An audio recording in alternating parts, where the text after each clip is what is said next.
everybody, welcome back to Simply Holy, living a practical guide for living the open-handed life every day. And we are now in week 5 of Lent and our 3rd week of quarantine.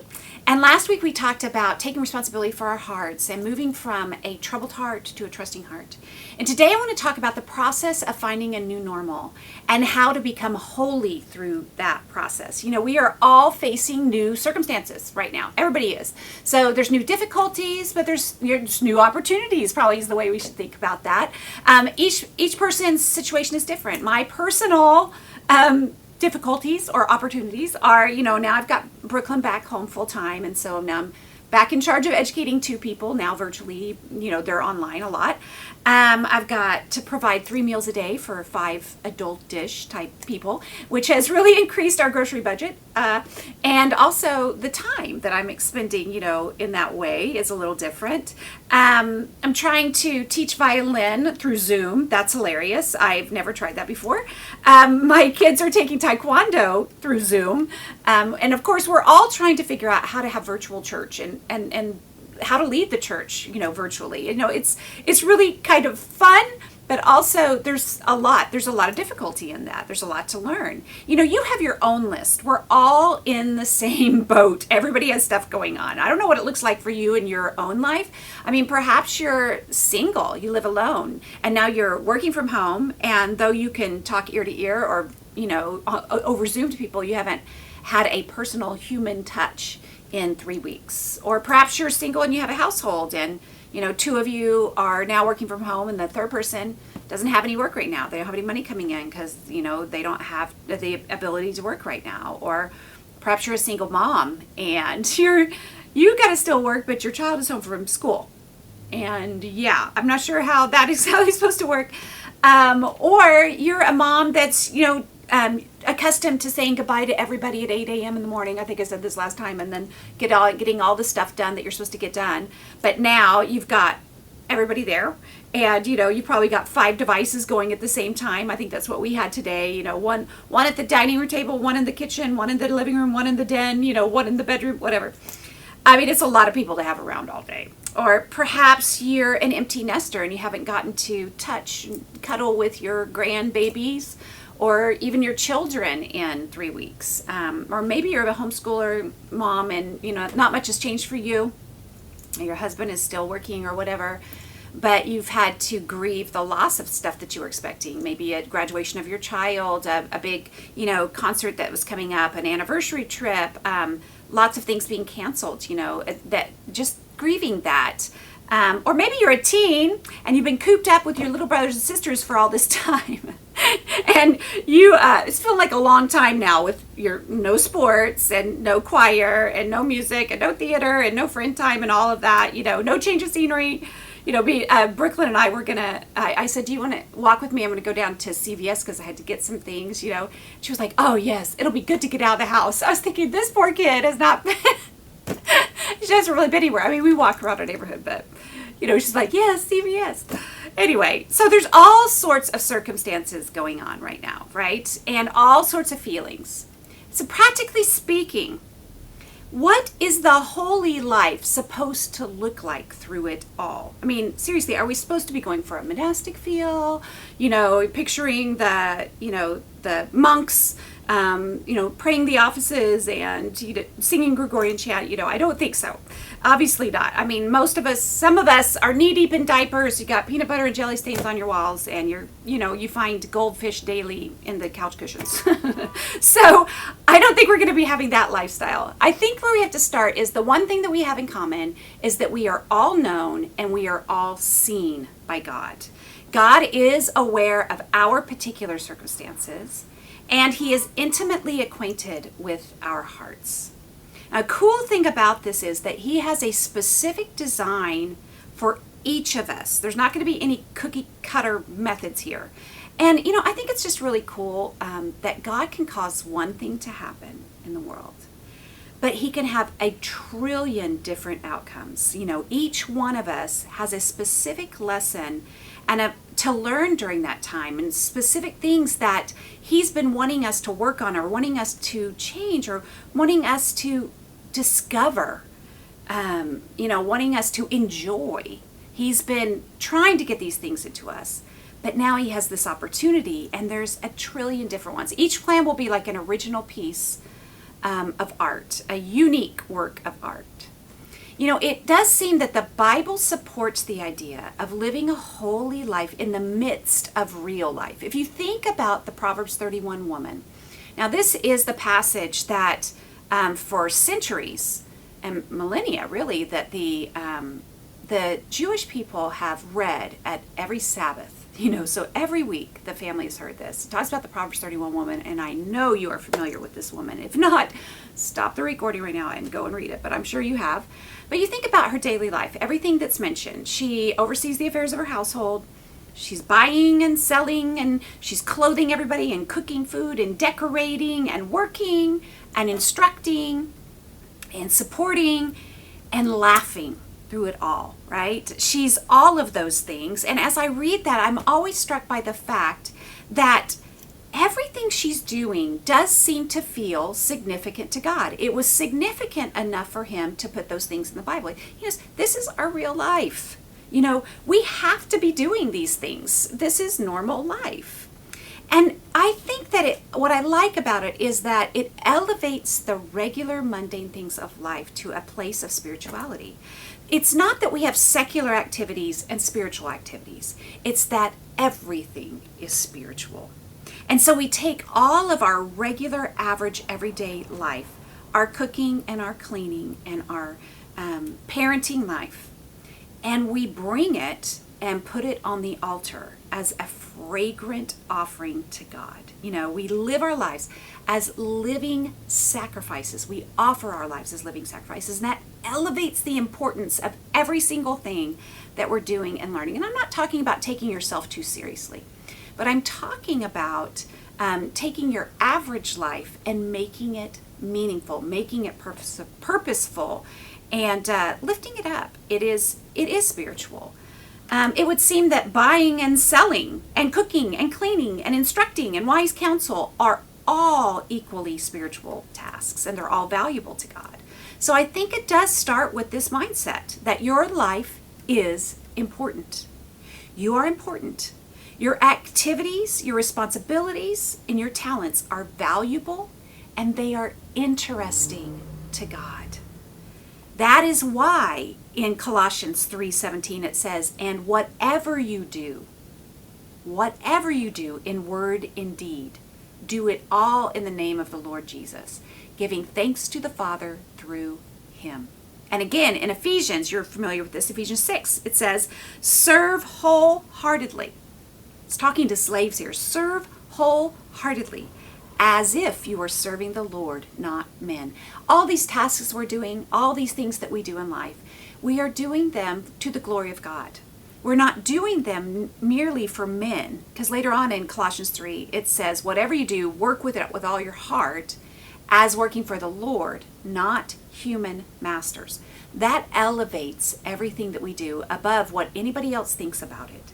And it puts us in a place where we're actually sacrificing and living and offering our daily lives to God. Okay. You know, there is no race to be the best with God. There's no competition for his attention or his favor. That's a very American thing, you know. We have a competitive spirit. That's a human thing, not just an American thing. It's a human thing. We have a competitive spirit. You know, it's almost like we're working to be the best. You know, I got to be the best at this, or it's not worth it. You know, that's my big gripe about always sort of. I know it's kind of cool to see little kids who can do, you know, really amazing things because they've been given some talent. Like Mozart was composing symphonies when he was 3, and that's for real because he was a gift. His talent was a gift from God. But when they put Mozart on display like that, it actually didn't serve him. When he was, you know, the really neat, he was like the newest thing, and his dad would take him around to all the towns and you know, watch the kid play, you know, and it would just be this amazing thing. And it actually did not help him. He died a very early death, and it didn't help him in his life. And I think that, you know, it's kind of cool to think about kids doing things at young age, but I'm also like, you know what? It's not that big of a deal. It's not that big of a deal how old you are. It's not a race. It's not a competition. So you play the Mozart concerto when you're 13, good for you. If you play it when you're 53, good for you. Maybe even better. It's not a race. It's only about companionship. That's what it is. The companionship of a creator and his creation. All of this time and all of our efforts and all of our tasks are really just about getting to spend time with our Maker. He is not interested in who wins. He is not interested in that. You have already found favor with God.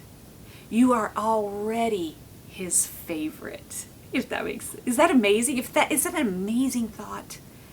Because he's perfect. So I think that this is what is meant by, and if you look over in John 15, of course I am in John these days, and I just wanted to read this section that really stuck with me. If we start reading in verse 9, it says, I have loved you even as the Father has loved me. Remain in my love. When you obey my commandments, you remain in my love, just as I obey my Father's commandments and remain in his love. I've told you these things so that you'll be filled with my joy. And let's just stop right there, because anytime you see a so that, you should circle it. He's talking all about obedience. He's talking about that when we obey, when we are, following God's teachings, that we are abiding in God. We are remaining in his love. And the reason that he even wants us to do that is so that we will be filled with joy. It's not so that we would be filled with guilt or fear or shame. No, it's so that we would be filled with joy, because that's where all the joy lies, is in this great, amazing companionship with God. Let's go on. It says, yes, your joy will overflow. This is my commandment. Love each other in the same way I've loved you.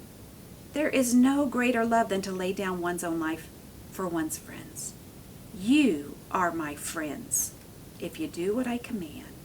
Because I no longer call you slaves, because a master doesn't confide in his slaves. He's saying, it's, even though later on Paul talks about how he's a slave for Christ, a slave to righteousness. If he's going to be a slave, let me be a slave to righteousness, not a slave to sin. But, Jesus is saying, I don't want you to think of yourselves that way.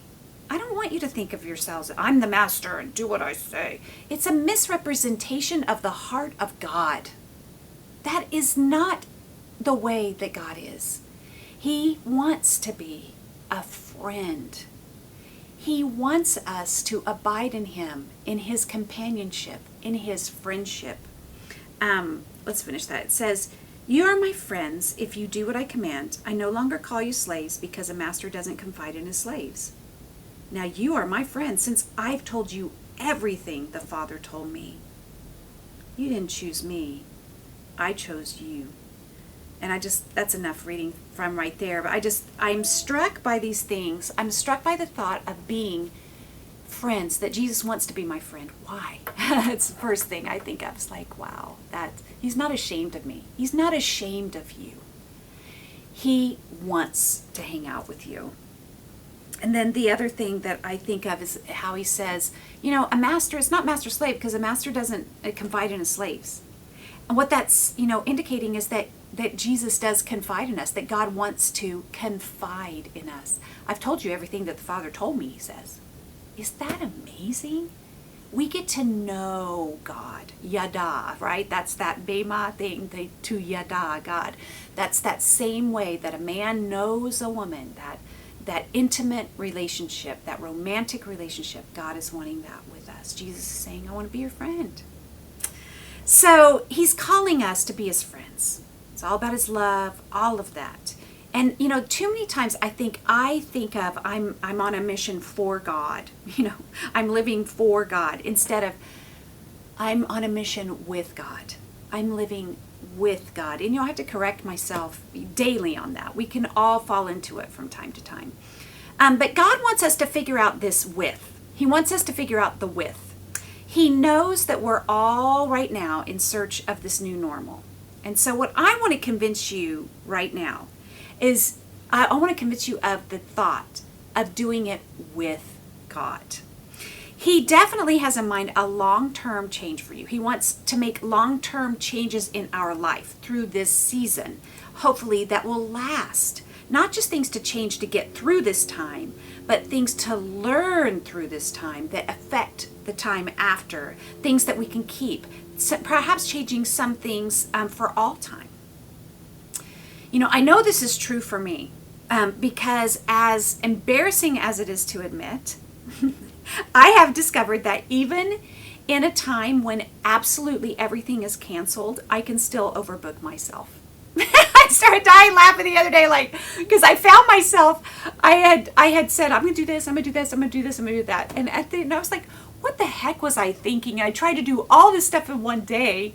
What in the world? Will I ever change? Like, I just had to start laughing. But God got my attention through that. And, you know, even though I have spent, practically 2 decades in pursuit of the elusive balanced schedule, I have decided to take at this time a different approach, to approach it a bit differently. You know, I can definitely fall prey to, I'm a victim of, no, maybe not a victim of, let's see, I can fall into regularly this worship of an ideal. Okay, absolutely. That's my temperament, is I look at the ideal and then I'll start bowing down to this ideal. The balanced schedule, the perfect thing, the perfect schedule. Those of you who've been homeschooling for a while, you have these schedules and you just think it's going to go great. Yeah, if you're homeschooling robots, if you could just go ahead and, plug in the right things, the right, if they weren't human and if I was a robot, sure, everything would go great. I'm always looking for that and I can bow down to that. But I've been praying so fervently these days, like, God, I know I need to get these things done. I know that there are Proverbs 31 things to do, and I want to do them well, and I want to live a life of sacrifice, and I want to offer them to you, but I want to worship you and not the tool. I want to worship God and not the schedule. So, having said all of that, I wanted to take you through this journey that I kind of went on. First of all, okay, so this is what I did. I spent a couple days, honestly, all I did was just focused on my friendship with God. And I would picture Jesus being with me during all of my chores. Now, I didn't try to change anything. I just kept doing whatever I was doing, however I was doing it, which was really flying by the seat of my pants, really.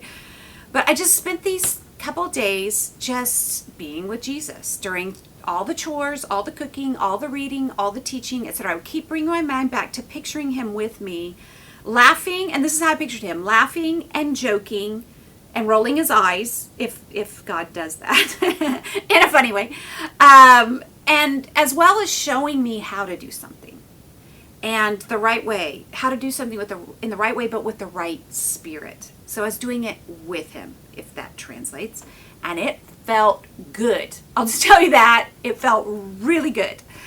And then I kind of picture, so I moved out of that, just being together and sort of practicing his presence in the right way. And then I moved into picturing myself as his apprentice. It's kind of the old-timey word, or maybe, an intern. I'm his intern. I sort of pictured it like on the job training, honestly. Like I had an internship, like I was there to observe and take notes of how he was unfolding things throughout the day. And, it's kind of like there's some weight loss programs, they'll say, just write down your food. Don't change anything. Don't eat differently. Just write down what you're eating right now. And I kind of looked at it like that. Like, I'm just going to observe what God is doing right now. And I literally would just watch how he worked things out and kind of take note of them. And not kind of take note of them. I kind of took notes on my phone, on my notes. I took notes. And I watched, like, what happened with the morning routine? What worked and what didn't, without judging myself, okay? What about lunch? Because, you're going to be tempted to judge yourself because you mess up so much, and then you start, and then it creates a spiral you don't want. What about lunch? What about after school time? What about dinner time? What issues keep coming up? Okay, so to give you examples of issues that come up around our house, so I have no idea if this is actually going to speak to anybody else. So we have an ongoing argument about who drank the last of the whatever, the soda. We have very rarely do we have soda, so it's like a really big deal in our house. But there's always an argument about soda. Always. Or who gets the bathroom first in the morning, because evidently there's a hot water, problem. So we also have our issues with getting out of bed. Like, I don't know how, and I said this at Mother's Ministry, if you know how to get your kids out of bed, let me know. Also, whose turn is it to clean up after the meal? All these things. These are our typical things that become issues. So I behaved as a student. I just decided I'm a student. I'm going to learn. I'm going to have a notebook and I'm going to have a pen. I'm going to have an attentive posture, things we would tell our kids, be responsible, wake yourself up if you start dozing off. And I just would always bring myself back to watch what God's doing, observe, you're a student, watch what he's doing, look how he's doing this, because God knows what he's doing. And I wanted to say, it is not about information. Now, I have probably read literally over 100 books on family, on planning, on good stewardship, on time management, on all of the stuff, and you have your fair share. And I will just say, it is not about information. We all have enough information. If it were really a problem of information, we would have absolutely no more problems in this age of information. We have all the information we need. If weight loss was about information, there would be nobody that's overweight. It's not about that. We don't need any more information. What we need is transformation. Through this, through all of this, I had to remember, it's not about reading another book or watching another video or what. It is really just about listening to God's voice. And through all this, God showed me kind of how he wanted me to arrange the basics of the day, the basic rhythm of the day. And what I mean by that is it's no details yet. All it is the broad structure. It's when are we going to wake? What are the waking times? When are the eating times? What are the working times? And what are the resting times? Now, you might think, wow, this sounds so, easy. I haven't found it to be that easy. So I just stuck with those 4 things: my waking times, the eating times, the working times, and the resting times. And I kind of observed that, for example, in order to have a relaxing dinner movie time. Okay, right now we are watching. Jonathan had this idea that we would watch all of the what's it called? What are they called? The Marvel movies in order. So we're watching all the Marvel movies in order. And I know a lot of you are cracking up at me right now because I've never been a fan of the superhero stuff. So here I am. I'm watching all the Marvel movies in order. And so our dinner time has become this hey, let's watch. So we can only watch half of a Marvel movie at a time. They're long. Some of them are really long. So anyway.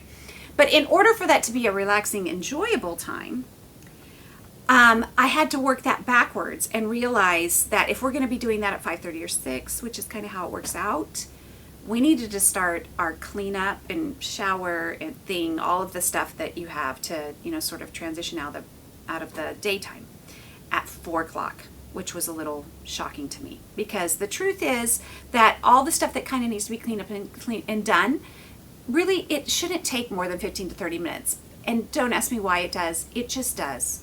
It just takes, you just got to plan in ample time.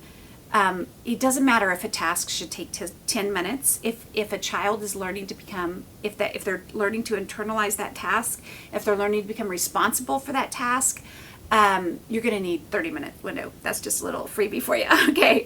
I also observed that in order to be set up for school by 8:45 a.m., the kids needed to be up at 7:15 a.m. And I really did experiment with a lot of different waking schedules, and we finally landed on something that actually works for us. And what I mean by that is, in order for us to be ready with a happy spirit, with sort of a good mood, that it hasn't been all negative all morning, then we're going to, need to get ready. We're going to have to get up at 7:15. I also observed that without incentives, teenagers will not get out of bed. So it may be maybe even people that are older than their teens, but in my situation, me and Jay are getting up out of bed. It's everybody else in the house is not quite ready to get out of bed. So God sort of gave me this. I observed this, and I know it's something, it's a phenomenon you probably have observed, but God kind of gave me this non-punitive, consequence-based solution to that. So there's no arguing about it. We don't have to worry about it. If you do this, if you get out of bed and you do all this stuff, then, this is the consequence, which is a good one. And if you don't, this is the consequence. But we don't have to argue about it. So there's none of that. And I love that. We discovered little things like eating lunch together as a family was much better for our connection as a family. That's better for us than eating at various times, like everybody's on their own doing their own thing. It was better if we had that connective time right in the middle of the day. And now we connect for about 30 minutes right in the middle before we all go back to our work. And it kind of works out that we have this little British baking show that we're watching. I don't know if you guys watch that, but you can usually watch like one of the challenges in that time, and it's kind of fun. So this whole process, and there was more that's just, I'm just trying to give those examples to you. And of course, all my examples are about family life with children. I realize not all of you have children. This may be, I don't know how helpful this is going to be quite honest, for everybody. It's a very practical lesson. It's what God's doing with me, so I'm doing it. But to me, what this was like, when you work a puzzle, which we're on our second puzzle now, second 1,000-piece puzzle, during this quarantine time. It's so fun. But when you get the edge pieces put together, I'm an edge piece person. So I like to get the edge pieces all put together so I have a frame for my puzzle. And then I kind of work my way in. And that's exactly what God did with this, is he gave me a frame for my day. So with those 4 things, the waking and the eating and the working and the resting, I now have a frame. I don't have any details. I don't have all the details. I have some, but I don't have all of them. I just have a frame. And since I got that put in place, God has gently shown me kind of how to work my way in towards the middle. And I get a few details at a time, like when and how to check schoolwork, how to organize the chores, what a doable ministry schedule would look like, etc. But, it is a gentle process. And it's going to be slow. It's, because this is at least a 1,000-piece, my life is at least a 1,000-piece puzzle. So it's unrealistic to think that this is all going to be put together really quickly. So right now, it's okay that it's not done. It's okay to have the edge pieces put in. It's okay that I might not even be able to fit new ones in on any given day. I can work on it a little bit at a time, and it really is okay. And if you're knowledgeable working puzzles, the next thing you do after that is you kind of look for the big chunks of things. And I usually do that. You don't go to the little detail pieces. You go, oh, there's a big, red ball over here. I'm going to do the red ball. Or there's, a giraffe. I could put that together because it's big. But all these little details, they have to come last. So you kind of picture yourself working the puzzle of your life. You got to let God and enjoy it, though. That's the whole point. Do this with God. Let this be a time that you grow in your friendship with God.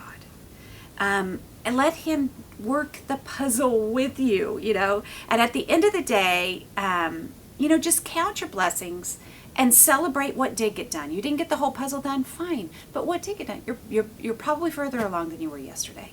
Always celebrate that. I know I say it all the time, broken record there. To me, this time truly is about learning how to keep in step with the Spirit. And, new things are coming from me learning to be kind of a dance partner. That's the way I look at that. Whenever I've read that scripture, I always think, keep in step with the Spirit. That means, the Holy Spirit is supposed to be leading the dance. You're supposed to be a good, dance partner. You're supposed to be following, not leading all the time. I would probably, take over and try to lead.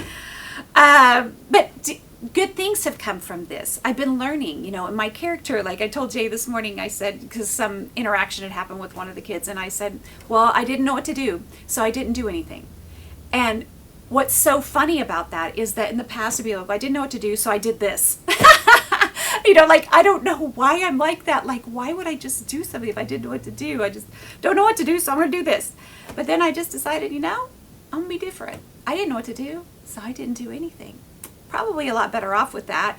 And the way I look at that with my puzzle analogy is I stop trying to cram pieces that should, fit here. Sometimes you find a piece and you're like, that should go right there, and it just doesn't. There's just something off about it. You've got something off. It doesn't go there. And stop trying to cram it in there. Stop trying to fit it into place. And I've learned kind of to stop pushing.